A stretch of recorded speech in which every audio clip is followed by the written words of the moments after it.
देखो आगे हम लोग देखें y equal to cot X, cot function के बारे में समझें। देखो कॉट एक्स को क्या लिख सकते हैं, इसको लिख सकते हैं cos x divide by sine x. अब देखो प्रॉब्लम ये होगी जब साइन 0 होगा तो कॉट अनडिफाइंड हो जाएगा, है ना।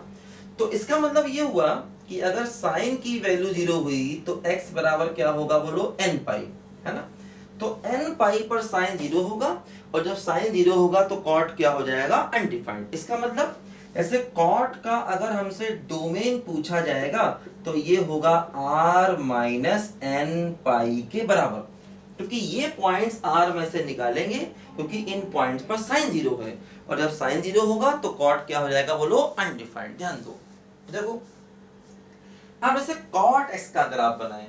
देखो कॉट का ग्राफ कुछ इस तरह होगा, 0 है, पाई बाई 2 है, पाई है, 3 पाई बाई 2 है, 2 पाई। देखो ध्यान दो कॉट का ग्राफ कुछ इस तरीके से आएगा, देखो ये ऐसे करके, ये है ना, ये कॉट का ग्राफ आएगा और यही ग्राफ देखो आगे रिपीट होगा ऐसे करके और यही ग्राफ देखो पीछे भी रिपीट हो जाएगा ऐसे करके, ये है ना, ये यही ग्राफ देखो ऐसे करके यहाँ पर रिपीट होगा। ध्यान दो, देखो क्या हो रहा है, 0 पर कॉट अनडिफाइंड है ना।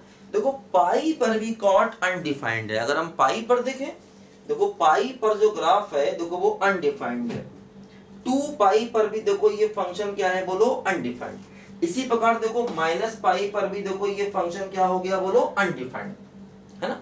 तो देखो ध्यान दो इन पॉइंट्स पर 0 पाई 2 पाई माइनस पाई पर मतलब n पाई पर कॉट क्या हो रहा है बोलो अनडिफाइंड। ये सारे n पाई वाले पॉइंट्स है ना, n पाई, क्योंकि देखो इसी में हमें 0 मिल जाएगा, इसी में पाई मिल जाएगा, इसी में 2 पाई, मतलब n को रखोगे 0 तो x 0 हो जाएगा, n को रखोगे 1 तो x पाई हो जाएगा, n को रखोगे 2 तो x 2 पाई हो जाएगा, n को रखोगे -1 तो माइनस पाई हो जाएगा, -2 रखोगे तो -2 पाई हो जाएगा ना। तो इन पॉइंट्स पर साइन हो जाएगा 0 तो कॉट क्या हो जाएगा अनडिफाइंड। वही देखो ये पॉइंट्स हैं। देखो दूसरी बात ध्यान दो, इस फंक्शन का डोमेन तो मैंने बताया, देखो रेंज क्या है, रेंज देखो ध्यान दो, y की वैल्यू देखो क्या है माइनस इंफिनिटी से प्लस इंफिनिटी। तो देखो इस फंक्शन का रेंज हो गया माइनस इंफिनिटी से प्लस इंफिनिटी, है ना। देखो y की वैल्यू क्या हो गई माइनस इंफिनिटी से लेकर के प्लस इंफिनिटी, तो ये इस फंक्शन का रेंज हो गया।